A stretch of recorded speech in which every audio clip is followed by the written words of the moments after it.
Hello, hola, todo bem?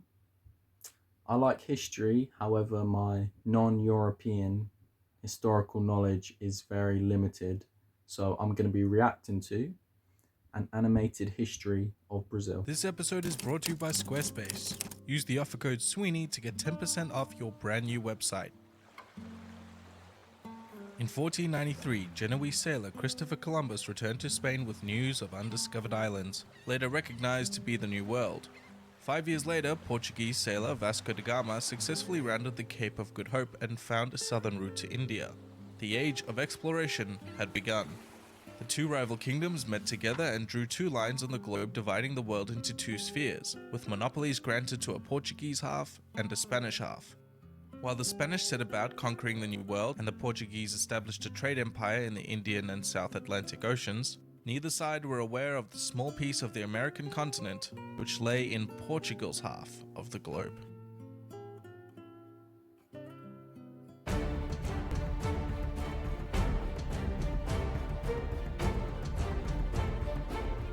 This isn't Brazilian history.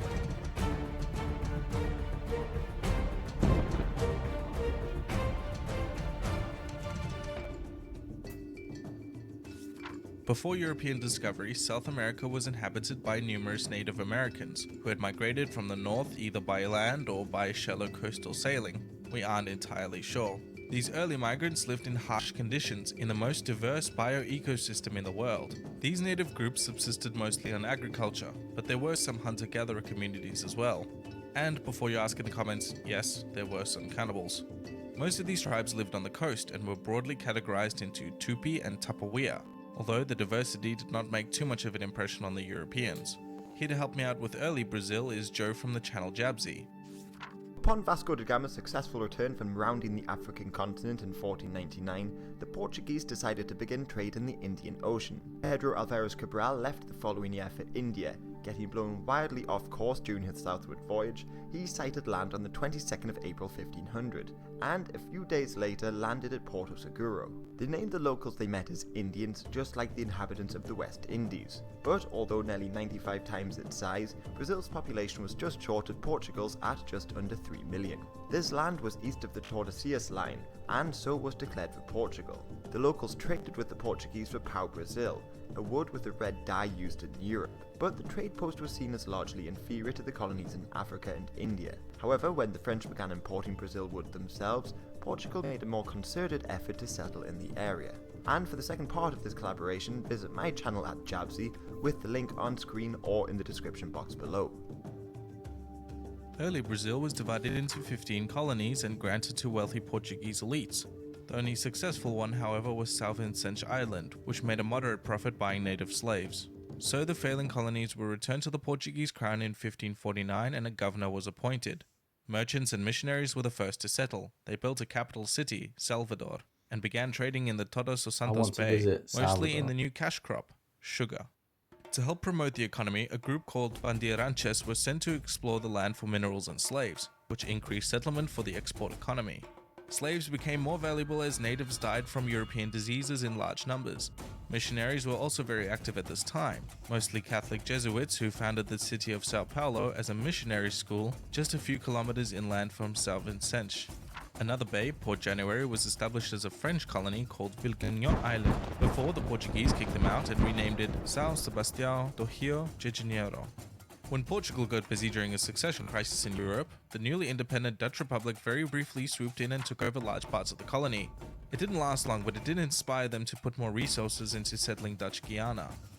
The Atlantic slave trade was kicked off by the Portuguese, buying them on the coast of Africa and importing them to Brazil where they were sold to plantation owners. More than 40% of all African slaves were imported to Brazil. For comparison, just under 5% were imported to the United States. Brazil grew rapidly during the 1600s, creating new export markets for native plants as well as new plantation commodities like tobacco. The system was held together by the Royal Fifth, when 20% of all minerals, crops and other products went directly to the Portuguese crown, accelerating the establishing of public offices like tax collectors, accountants and governors.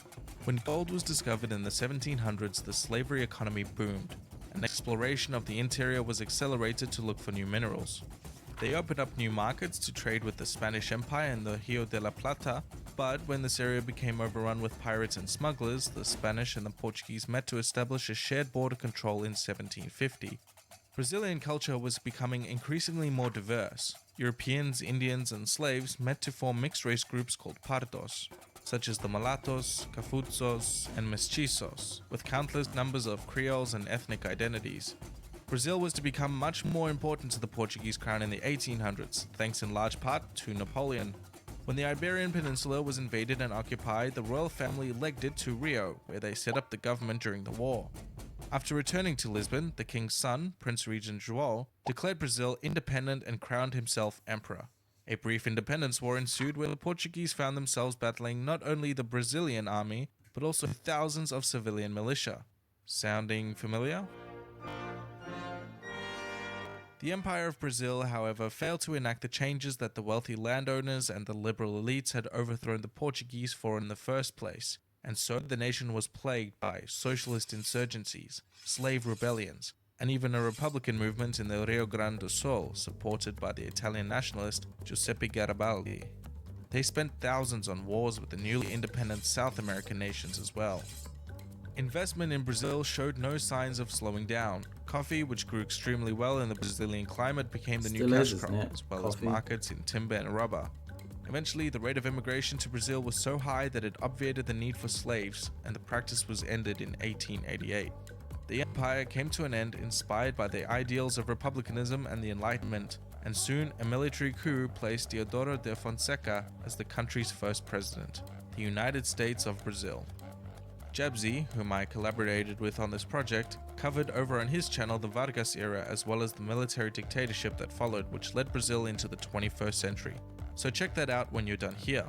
Brazil is not a simple nation. It is full of social struggles, an amazing triumph of nationalism, a complex political structure, and a nation at the top of the ladder of the world's most popular game, football. Your website need not be complicated. Squarespace makes building a website immensely easy with easy-to-use tools, simple design layouts, and creative domains. How about a website for your wedding in Rio at ourrio.wedding? Or document your vacation at mybrazil.holiday? Yes, I think that's that video finished. Yeah, it was interesting.